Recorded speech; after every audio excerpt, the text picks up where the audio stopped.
Time now for our big board, and we're breaking down more of this morning's top stories. Dan Abrams here at the table. Let's begin with Delta Airlines announcing that lifetime ban for a passenger after he was caught on tape going on a pro-Donald Trump tirade aboard a flight last week. Take a look. Donald Trump, baby.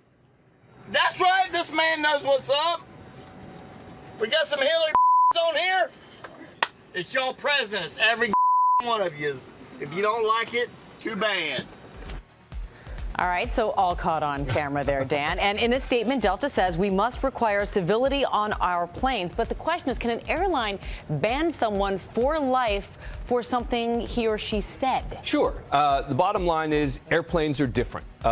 It's a private company, first of all. And secondly, the rules are different on airplanes. Remember, all the things that you're told to do and you have to do, and if you talk a particular way to a flight attendant, you can have a federal marshal waiting for you when you land.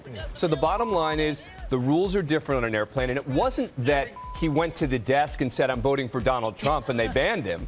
The issue was the way he conducted himself, the language that he used, and the fact that other passengers on the plane could and probably were incredibly offended and maybe even frightened. Threatened. By what he was saying. But there are a lot of people out there who go, well, what about your First Amendment rights? Yeah. So does he have any legal action toward the airline? Look, we always have the possibility that someone sues. It would be a frivolous lawsuit at this point. It is his First Amendment right to say that. It is their right to kick him off the plane.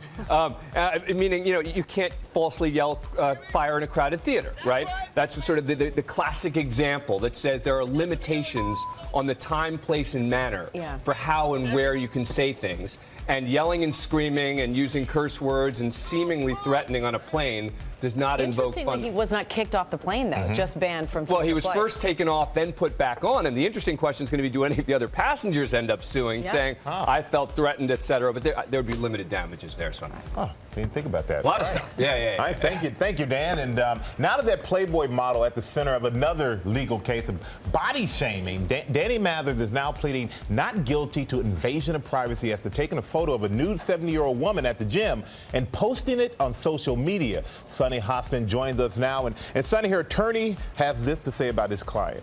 Take a listen. Danny very much regrets what happened. She has apologized for her behavior, and we're looking forward to resolving this case in a very fair manner. All right, Sonny, the photo is out there.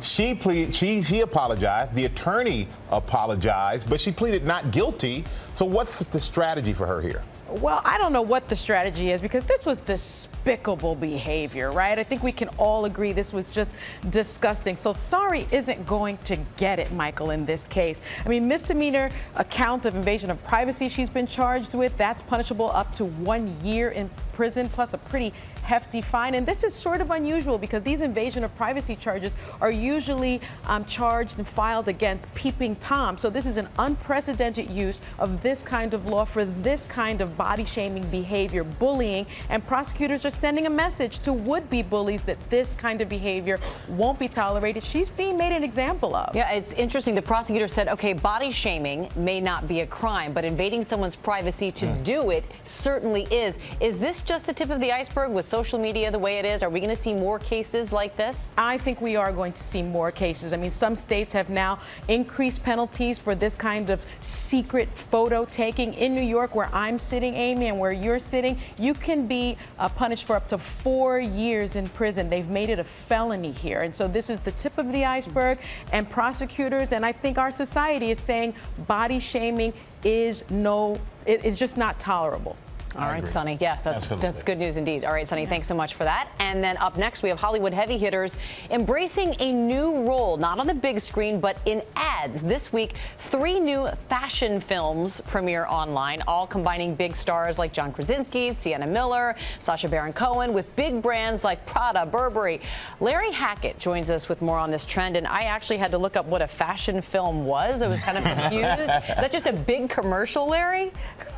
In many ways, it is a big commercial. Look, the old rules are changing in media. It used to be kind of like completely unshakable that movie stars didn't endorse things, right? They were on top, TV stars were below that, and that's the way the world was. The fact of the matter is, the one commercial that's getting a lot of attention, and has for a couple of years, is Matthew McConaughey for this car company, for Lincoln.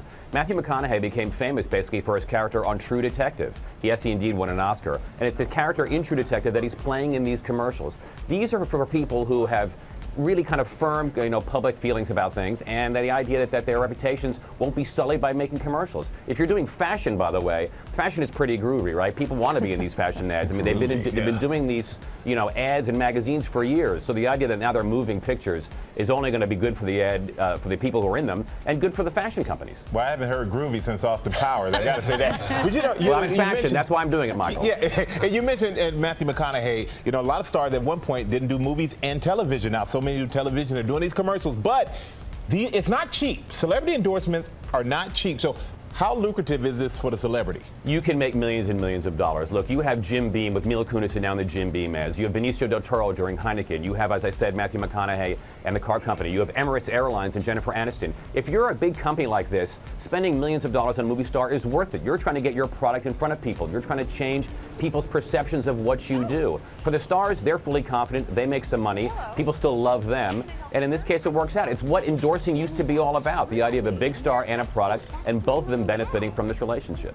All right, we appreciate it. Larry, Sonny, and Dan, thank you so much for joining us. Yeah, thank you guys so much.